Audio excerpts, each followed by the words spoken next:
Welcome to the African News Review podcast, where we cut through the noise and get to the truth.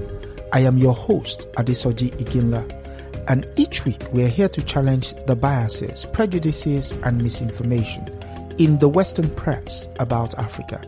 Using historical context and contemporary insights, we set the record straight and reclaim the narrative. Tune in every Sunday at 12 p.m. Eastern as we uncover the real stories and reshape the conversations about Africa. This is the African News Review podcast, reclaiming Africa's narrative, one story at a time. Yes, greetings, and welcome to another episode of African News Review. I am your host, Adesoji Iginla, and with me, unfortunately, I'm by myself. Comrade Milton Alimadi is under the weather, and Sister Aya is on a study tour of Egypt. She will be away for the next 3 weeks. But that notwithstanding, the show must continue, as they say. And for our first story today, we go to the money paper, the Financial Times. Can Botswana mount a takeover of the Bears? The Bears happens to be the largest diamond company in the world, and it's currently undergoing some sort of turmoil in Botswana. But I would read further. The lead says diamond transformed the African nation economy as it's serious about taking control of Anglo-Americans' business. The story was filed in by Camilla Hodgson and Joseph Cottrell in London and Monica Mark in Johannesburg. When the Bears found diamond in Botswana in 1967, it set a newly independent nation on a course to become one of Africa's wealthiest countries. Almost 60 years later, a ferocious attack by Botswana's government in the Anglo-American sale of the world's most valuable diamond producers has shown just how quickly the long relationship has hit the rocks. The country's mining minister told the Financial Times last week that President Duma Boko was serious about turning Botswana 15% in the Bears into full control over this strategic national asset as tension rise during the worst slump in the diamond market. And for those who are not conversant, the diamond market has been going through a turmoil largely because you now have lab-grown diamonds taking over the market in terms as against the natural diamond market. And so those economies in Africa, the likes of South Africa and Botswana, and to a lesser extent, Angola, have seen a drop in their revenue with regards to the amount that comes in from the diamond trade. I will go further. There is something quite interesting next. It said Boko in a fiery July speech that Botswana, the source of most of the Bears diamond and reliant on the stone for most of its exports, was broke, adding that the company was not doing its job. Maybe we should take over and sell them ourselves. Now, in this story, I've highlighted two key parts. For me, one is who owns the diamonds and who has agency over said diamonds. Now, if you read here, it says almost 60 years later, a ferocious attack. You're referring to Botswana as a pack of dogs. And this is supposed to be in the morning paper. Colonialism is never far when money is involved. Because there is no way you will say this of another company, any other place in the world other than in Africa, that chooses to exercise its agency with regards to its own natural resources. So that's one. Then two is the fact that you allude to the fact that, yes, Botswana is the source of most of the Bears' diamonds. And so you're now questioning its reliance on the stones for most of its exports. Now categorizing them as broke, adding that the company was not doing its job. That's the Botswana saying that the company was not doing its job. Now, one would ask the question, when you say Botswana being the source of most of the best diamond and reliant on it, are you questioning their reliance? Surely, its agency with regards to whether it owns the diamond or not, or how it deals with it, on the grand scheme of things, would suggest the country in itself is not really independent. Which takes me back to the book written in the early 60s by Kwame Nkrumah in Neocolonialism, The Last Stage of Imperialism, where he says specifically that most of these countries have only gotten flag independence, and they don't exactly control their resources, because most of these resources are controlled by companies outside of. The late Dr. Walter Rodney also goes a step further in his book, How Europe Underdeveloped Africa, that most of the resources in these countries are not, and I repeat, are not within the control of the indigenous population. And so when Botswana, owning 15%, decides to increase its control, its stake in the exploitation of its own natural resources, and external companies are now questioning the reason why that is, one should then ask the question, who is really in charge? So there was one other thing it's also important that we highlight, and that is the fact that the diamond trade, although has been crashing for a very long time with the advent of lab-grown diamonds, we also have to understand that in this case, there is a tussle between the old government, which used to run business with the bears, and the newly elected government, which came into power last year, who probably want to chart a new course with regards to how diamonds are exploited in Botswana. But for some reason, the money paper and those that have been doing the quiet whispers are of a different opinion as to how the said diamonds should be run. We should also bear in mind, with regards to Botswana's takeover talks, it could also be that it is a bargaining chip, a bargaining tactic, that is, that Botswana is saying, maybe if they put it out there that we are looking to take over the company and run the business on our own, maybe the partners might then say, we can give you a better deal as opposed to you running it on your own, and we'll work in tandem with you. So that is one that remains to be seen. With regards to the political shift, we must understand that the new government is of a new generation. That's the generation that was born long after the country got independence. And they might just see, look into the likes of Burkina Faso, where Captain Ibrahim Traoré has decided, you know what, I'm going to take control over the control of gold and see what I can do with regards to increasing the income of Burkina Faso. The new government of President Boko might just be thinking, I might also be willing to do the same thing. Let me try and see what is out there. If we go a different route and decide, you know what, there is something favorable in terms of how we go about exploiting this business, it might increase our income. It might bring in more jobs for the kids and the local population. So when it comes to this article, when I was reading it, what was lost on me was, for one, although the mining minister was interviewed, the thought of the local population was not taken into consideration.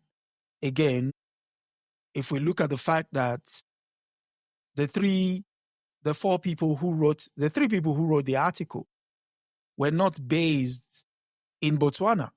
So they were writing from afar, 2 in London and 1 in Johannesburg.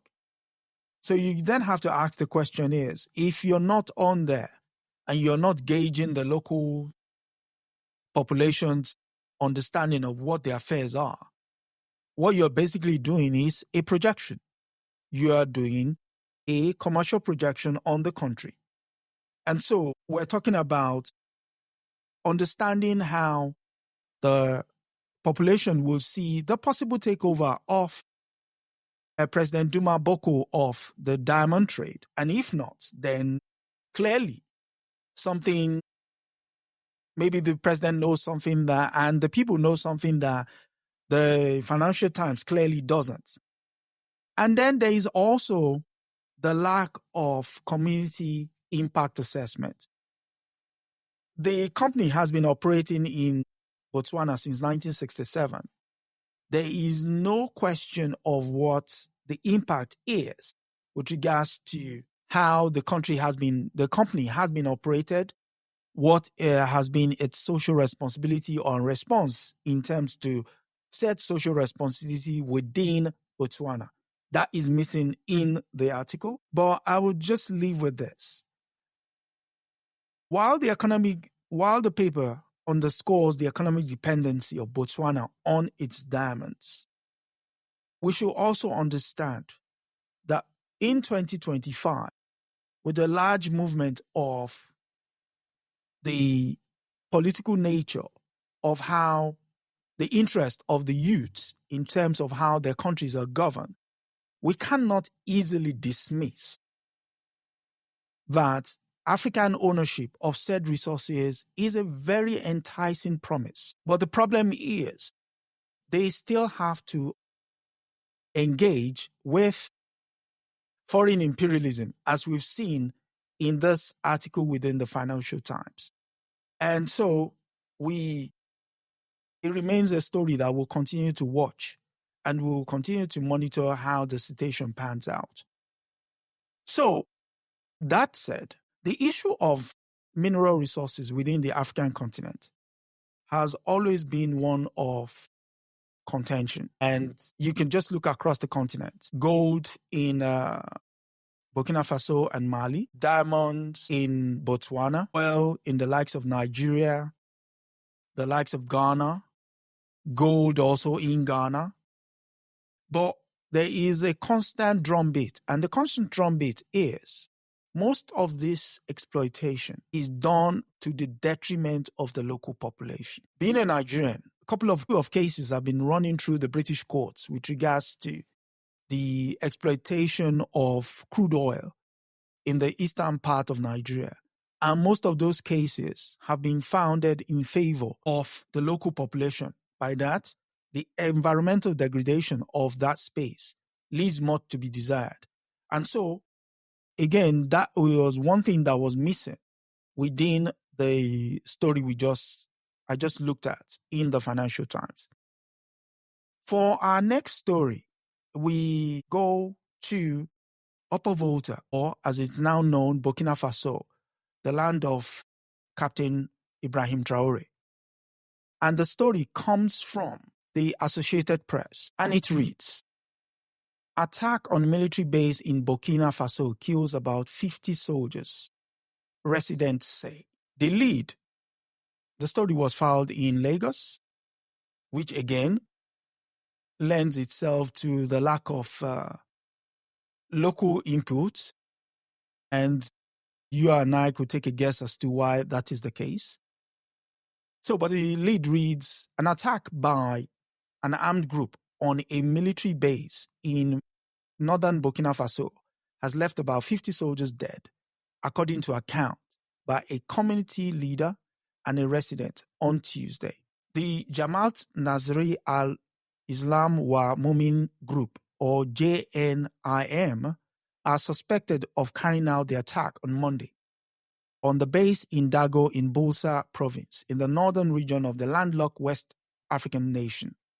The two sources who spoke to the Associated Press on the condition of anonymity because they feared repercussions from the military, said about 100 militants participated in the attack and that the gunmen burnt and looted the base after the killings. The end part of the article lends itself to the possible motivation as to why the story was filed rather. The deteriorating security situation has led to political shifts in the country and has served as a pretext for back-to-back coups. The military leader, Ibrahim Traore, has been unable to rein in the Islamic group despite the redrawing of political and military allies. Well, again, we've dealt with stories like this in the past, and in order to break them down, we have to also understand context. Context is key. Burkina Faso, Mali, Guinea, to a lesser extent Niger, have been impacted by the overthrow of Colonel Muammar Gaddafi in 2011. And that has continued to play itself out in the course of that decade and into the present decade. Now, the story says the deteriorating security situation has led to political shifts in the country and has served as a pretext for back-to-back coups. That's not the reason for the back-to-back coups.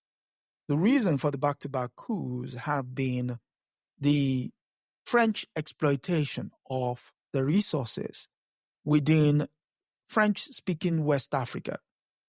And we have been party to coups in Guinea, coups in Mali, coups in Niger, and coups in Burkina Faso. And the thing that has happened thereafter, these coups have been the seeking of the French forces leaving. But one would ask, why would they leave when coups have just happened in the countries? Most of these coups have gotten the rubber stamp of the French legionnaire within those forces. And they have acted as destabilizing forces in those four aforementioned countries. Within the West African coast, from 1962 up till and including now, there have been over 67 coups, military coups. Majority of those military coups, about 40 or 45%, 40 or 40 of them, have been largely backed by the French government. Why? Because the French has been involved in removing, quote unquote, unfriendly governments to Paris. That is the government in Paris. And so, using this as a cudgel, using that phrase there, the deteriorating security situation has led to political shifts in the country and has served as pretext to back-to-back coups.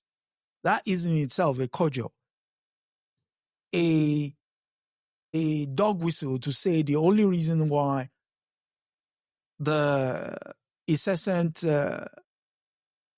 incursions into the region into territorial regions of Burkina Faso, Mali, and Guinea, and Niger have only been down to the fact that they don't have a democratically elected government in place.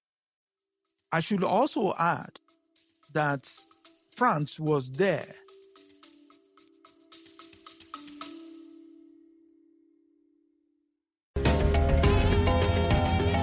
Just taking a quick break here on the African News Review podcast, but don't go anywhere.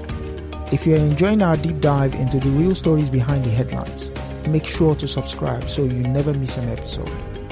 Every Sunday at 12 p.m. Eastern, we're here to debunk the myths and bring you the truth about Africa. Want to help spread the word?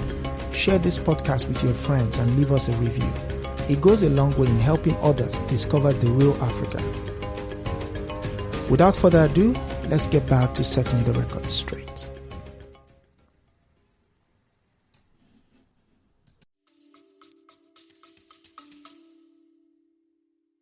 Military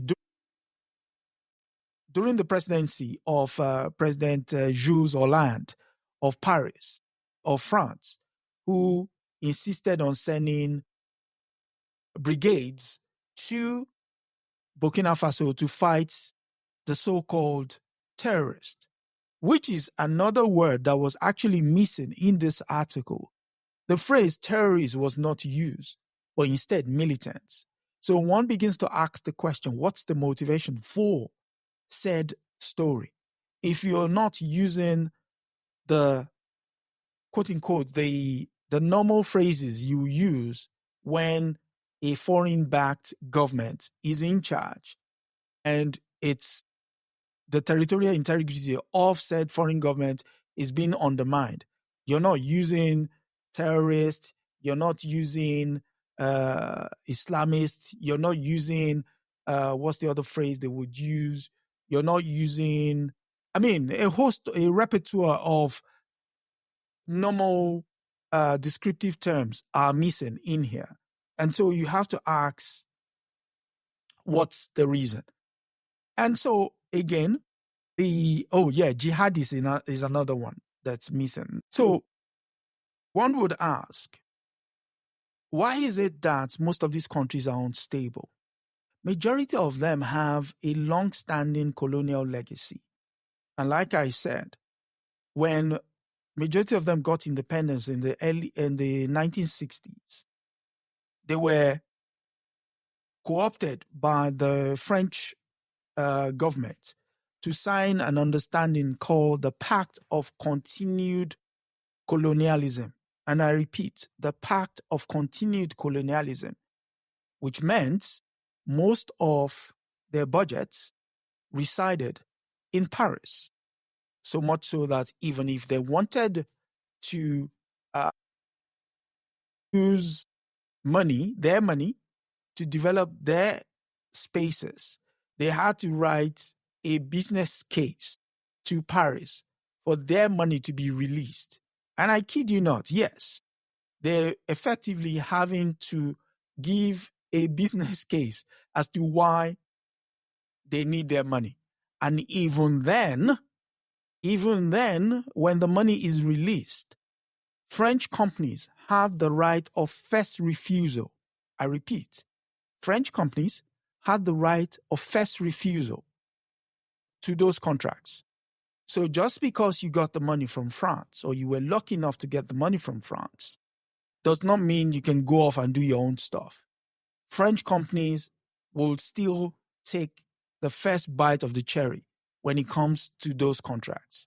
So you begin to see that so much misunderstanding will have been brewing over time, and the development that could have been spread across the country had not been the case. Instead, companies in France can basically plan out their year with regards to where they will get the contracts from. And meanwhile, the people in these respective French-speaking countries have no say. One final point on this article.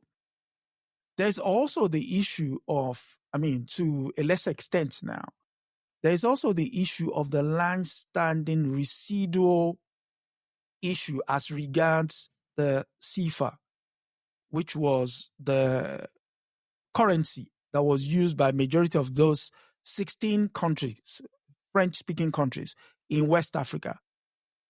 Up till now, some of them are, but the Mali, Burkina Faso, and Niger are already looking at modalities of moving away from the CFA.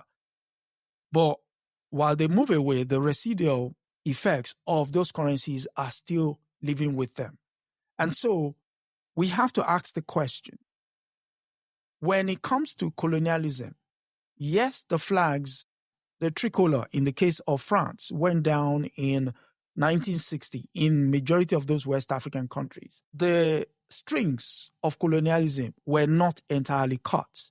In fact, they were strengthened, not just through cultural exchanges, but also ensuring that the government in power only acquiesce to the dictates of successive French governments. I'm talking from Charles de Gaulle up till and including Emmanuel Macron, who is now the president. And so if my listeners and viewers want to dig a little deeper with regards to the impact of colonialism within that space called French-speaking West Africa, first and foremost, I would ask you to go and look into Patrick Manning's Francophone, Sub-Saharan Africa, 1880 to 1995. Francophone, Sub-Saharan Africa by Patrick Manning. Another one would be Africa's Last Colonial Currency, the CFA franc story by Faniel Picard and Ndogo Sila. The Africa's Last Colonial Currency, the CFA story, Fanny Picard and Ndogo Samba Sila. That said, we move on to our next story, which comes from the BBC, and it's titled, Barcelona agrees shared sponsorship deal with war-torn the DRC, the Democratic Republic of Congo. It says, Barcelona players would have DR Congo, Heart of Africa, emblazoned on the back of their training shirts from the start of next season, after the top Spanish football team agreed on a four-year deal with the Central African country. The partnership will reportedly cost the Democratic Republic of Congo 44 million euros, about $50 million, and that is 38 million pounds, although the club has not disclosed the figure it will receive. The arrangement has faced criticisms from some Congolese who have questioned their government's priorities, especially as its own football league has been plagued by chronic underfunding for years. But the authorities have defended the agreement, saying it will raise the profile of the country. The Democratic Republic of Congo has signed similar deals with Italian side AC Milan and French team AS Monaco. Last month, Bodimbo described them as part of a strategy to reposition DR Congo as a leader in tourism and investment opportunities. He says, when you talk about tourism, it should be about things that to see when people come here. For me, rather than investing money abroad, they should invest that money to build the country first. Musinga Lefu, a resident of the capital, Kinshasa, told the BBC. But another resident, Freddie Kabagele, said the advantages of the deal and said he was happy to show the DRC off to the world and also to bring tourists to the country. And when I first saw this story, I was a bit taken aback. For one, two things screamed at me here. First and foremost, Barcelona too is going through financial crisis at the moment. But taking 44 million euros from the DRC to put the words DRC, Heart of Africa, on the back of your training shirts, not your jerseys, not the one you wear during the matches, but on the back of your training shirts, as part of the 4-year deal, makes me sick to the depth of my stomach. And I'll tell you why. First and foremost, Congo is going through a crisis. We have run a number of stories here about how Congo continues to suffer since the Berlin Conference of 1884-1885, up till and including 2025. And a government is now talking tourism. The country is virtually a war zone. And you're talking about attracting tourism. One of your residents said your football league suffers for a lack of funds. Surely, if you spread this money over your national league, you would see some sort of recompense with regards to what it would bring to your country. You have teams running in the African Champions League. If they have money to travel back and forth to go and play their league, surely people would see the country on their TVs and be happy to visit if they want to. But to go and give your money to Europeans as a way of selling yourselves on the world stage defeats the purpose. There is no reason whatsoever that this idea should even have crossed the mind of anyone, not least any responsible leader within Africa, that you would go and advertise your country on the shirt of a football club, on the training shirt, not the football jersey that they'll be wearing in the course of a match. You know, literally, they will come in, it's at the back. Most of the time they come in, the camera is facing them. So the only time anyone will probably see that DRC is when they go and shake hands with the team they're about to play. And that doesn't take more than a minute. So literally, it beggars belief. It beggars belief.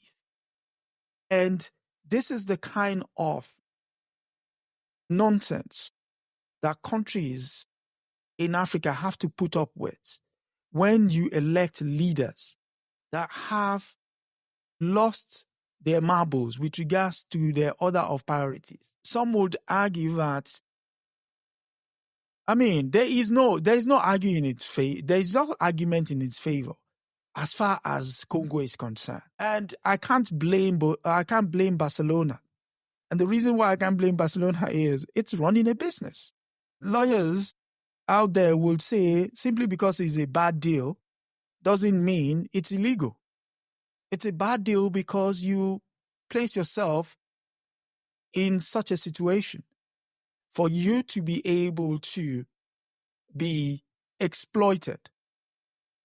Because this is exploitation. This is you taking yourself to Europe to be exploited, not by one company, not by one football club, by 3 football clubs. 3 football clubs, beggars belief. But we go on. So go to Uganda and to The Guardian for our next story, which is a doozy as the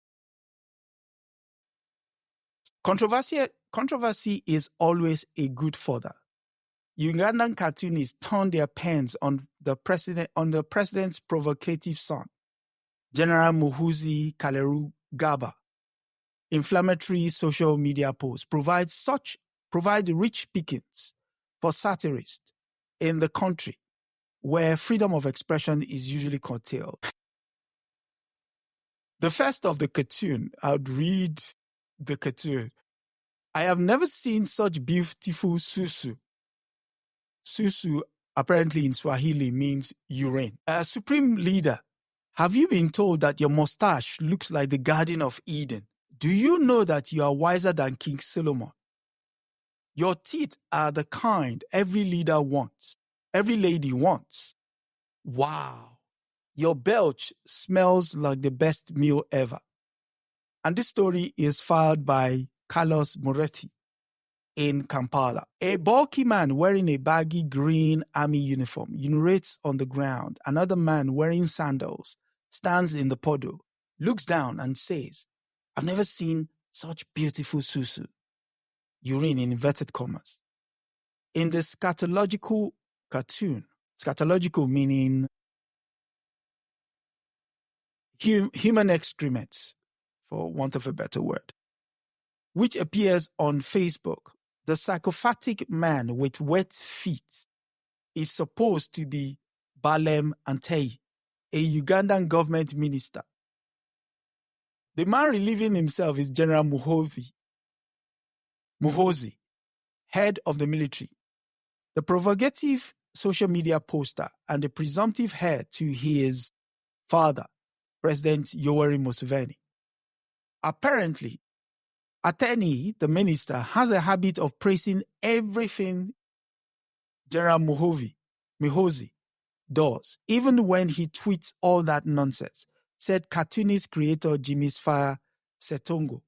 So I drew a cartoon depicting the infantile nature of his praise.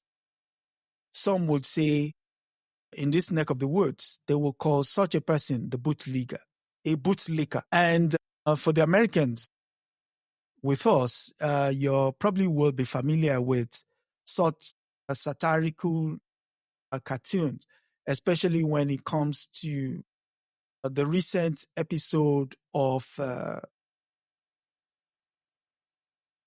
South Park, where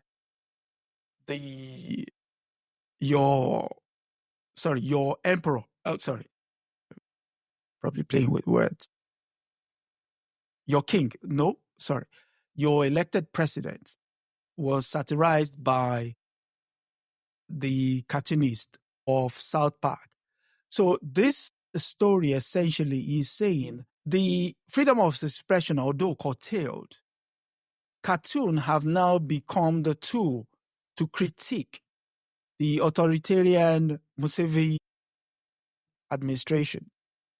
And this is not the first time that satire has been used to highlight injustices, incompetence of politicians on the African continent.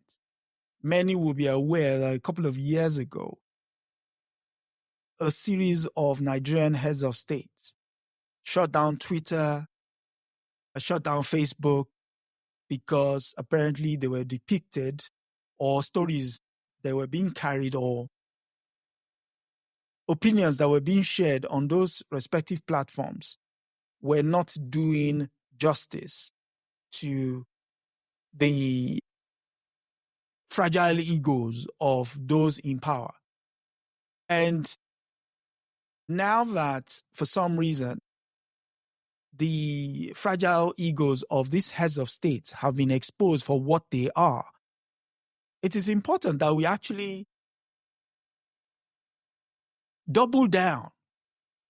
The notion of using caricatures to satirize even the mini Mussolini in the United States should be doubled down, because as we've read and I've seen, he has a very, very fragile ego. He loves being eulogized, but the moment you criticize him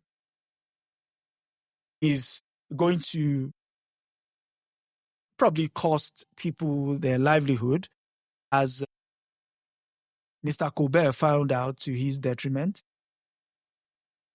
It remains to be seen as to how this little tyrant in Uganda would respond, because so far he's gone after the leader of the opposition, Bobby Wine, who many would consider to be the rightful president, simply because General Muhoozi's father refuses to cede power.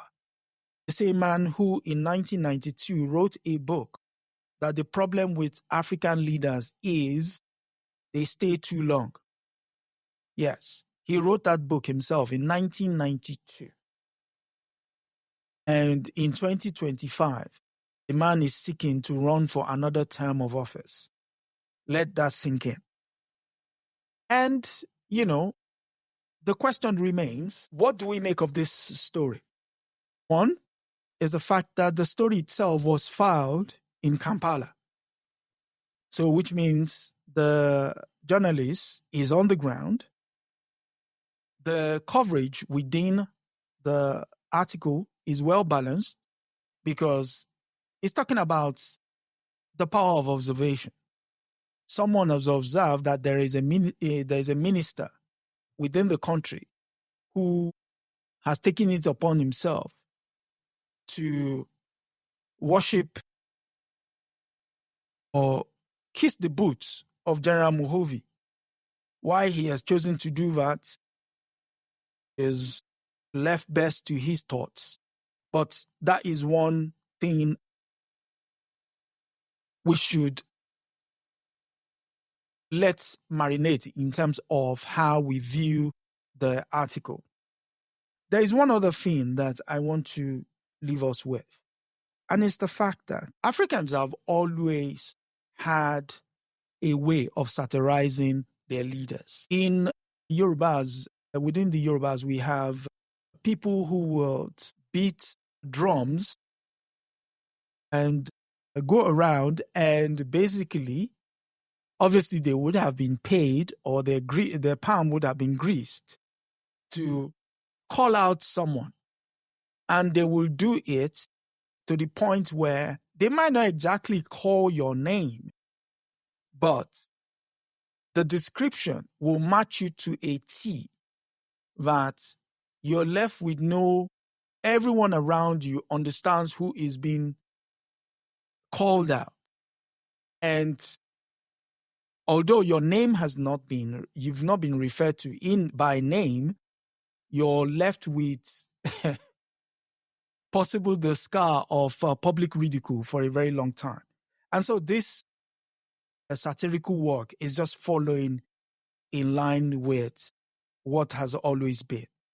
And so I commend the journalists for doing a diligent job of also showing to others across the continent that you do have an outlet with regards to if you want to critique your leaders. If you don't want to write a long piece, you can simply draw caricatures and, add little words of what you consider to be the most egregious part of their characters. And that becomes an order of the day. And so I would enjoin people to go read the paper or the article, as it were, filed in by Carlos Moretti in Kampala.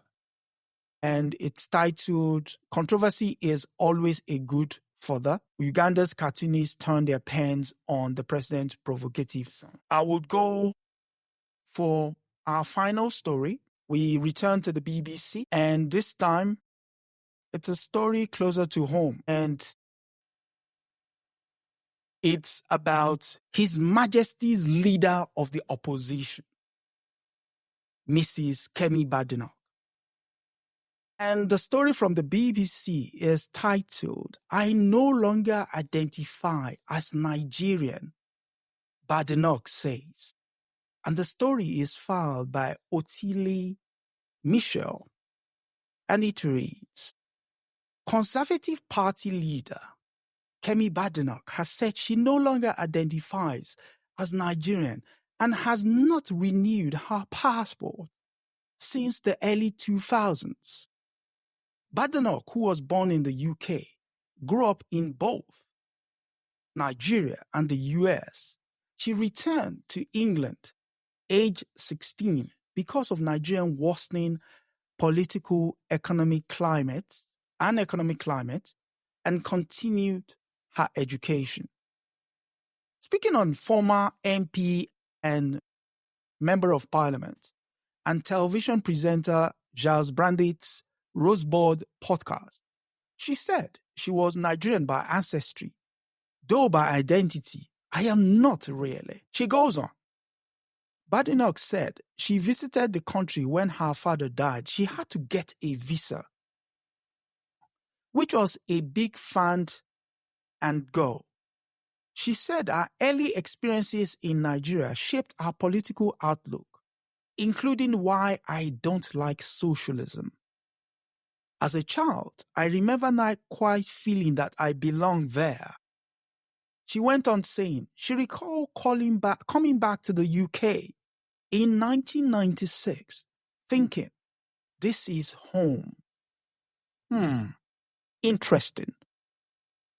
First things first, there is a great deal to be picked from the story. One is, I respect her choice to no longer identify as Nigerian. I also respect the fact that you could criticize the country, Nigeria, which is anyone with a faculty can do. But when she says our early experiences in Nigeria shaped her political outlook, including why I don't like socialism, Nigerians will be the first to tell you that we take care of our own, and that's the very meaning of socialism. I repeat, we take care of our own.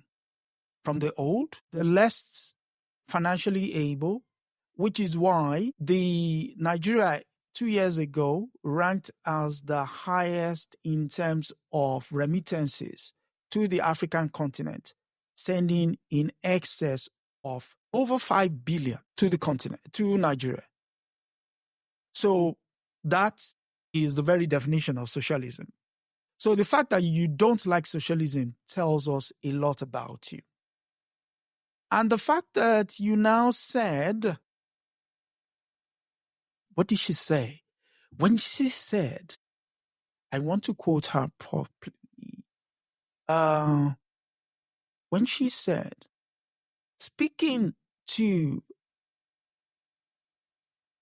she was Nigeria through ancestry and by identity, though by identity, I am not really. Okay?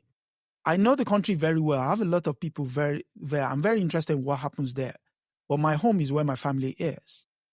On not renewing the passport, I don't identify with it anymore. Most of my life has been in the UK.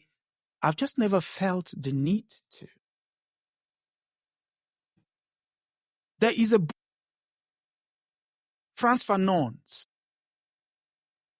Black Skin, White Mask. If you allow me to read a particular, I'll stop sharing. There is a particular piece in Fanon's classic, Black Skin, White Mask, and it reads, all colonized people, in other words, people whom an inferiority complex has taken root, whose local cultural originality has been committed to the grave, position themselves in relation to the civilizing language, the metropolitan culture.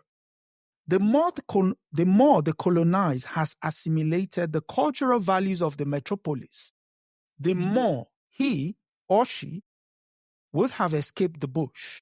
The more he rejects his blackness and the bush, the whiter he will become. He goes on.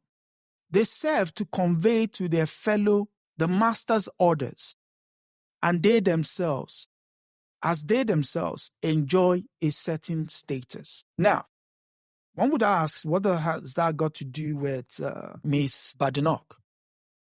For one, as a Yoruba person, there's an old adage that every Yoruba person would know. They would say, "Kí n fi ọwọ́ òsì júwe ilé." And I repeat, "Kí n fi ọwọ́ òsì júwe ilé," which is, you do not say ill of wherever you come from. Wherever you be or whatever you become, that's on you. That's fine. But the denigration of your roots, your ancestry, is unbecoming of anybody that is considered a Yoruba person. Which also leads me to read from another classic, although this is probably hard to come by now. It's titled Africa's Cultural Revolution by Okot Bitek. The book was written in 1974. And it reads, she, a peasant, is talking to the Okols, members of a native ruling class that have been nurtured in colonial schools and universities, imbibing, often without knowing it, all the colonial middle-class values. This class tends to mold itself in the image of Western bourgeoisie in dress, behavior, and in general conduct in the affairs of state. The occults of the neo-colonial Africa are not interested in reconstructing, developing the broken end and bruised roots of the African civilization and institutions through the only path that will make this possible, but a total immersion and involvement in the Western civilization. So again, we see examples of this kind of rhetoric that goes through black faces in high places, be it in the United States. In the UK here, we have our own class of this sort of people. Again, see if I'm preaching to the converted. You've heard in Bob Marley's classic, emancipate yourself from mental slavery. You could complete the end. And it goes without saying that if you continue in this path, you're not doing anybody a disservice other than yourself and your kids. Because at some point, your kids will want to know what those roots are. Because when they look in the mirror, or you're not going to be around your kids most of the time. And so if you don't give them the anchoring rods of culture, they would hold it against you. I would just say, in the lyrics of another great of ours who we're actually celebrating the anniversary of his passing today, Fela Anikulapo Kuti, when he performed his classic, you see, all of this is just around you, and you begin to wonder, like, to what end, Miss Badenoch? To what end? The people you are trying to ingratiate yourself with, I can tell you wholeheartedly, the guy you replaced did not have to do this to become the prime minister. Rishi Sunak